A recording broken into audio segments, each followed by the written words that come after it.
खुलुमबाय गोजोन फुंबिलिनि गासिबो बड'लेण्ड बुब्लिनि अनसायगिरिफोरखौ बरायग्रोबाय दिनै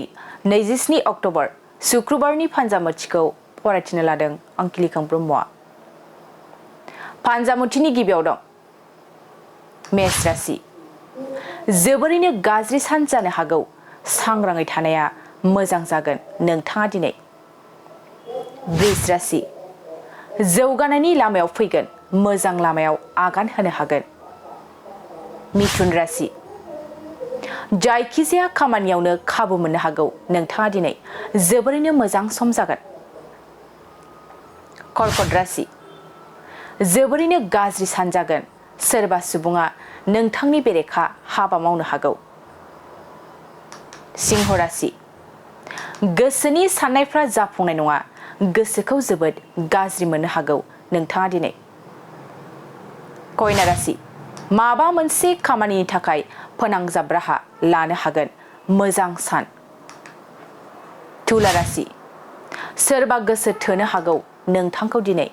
जोबोरैनो मोजां सान जागोन नोंथांनि थाखाय वृश्चिक राशि गोसोनि साननायफ्रा फेलें जानो हागौ सानब्लाबो सानस'नो हायै जानो हागौ धनु राशि दावबायनायनि थाखाय गाज्रि सान जागोन नोंथांनि थाखाय दिनैनि दिना सांग्राङै थानाया मोजां मकर राशि लेखा फरायाव मोजां जागोन गोजौ सोलोंथाइ लानो हागोन नोंथाङा दिनै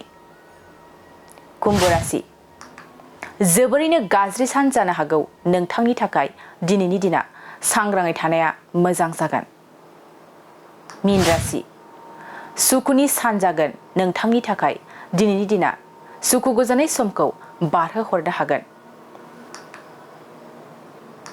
दिनै सानसेनि राशि फरायथिनायाबो एसेनोसै आसा खालामो नोंथांनि दिनैनि साना मोजाङै मोजां थांगोन बेखौ बड'लेण्ड बुब्लि नखरनिफ्राय मिजिंथिबाय दानिया फैदो नोंथांनि फान्जामुथिखौ बड'लेण्ड बुब्लिनि हेफाजाबजों मिथिना लानि गोजोन्थों।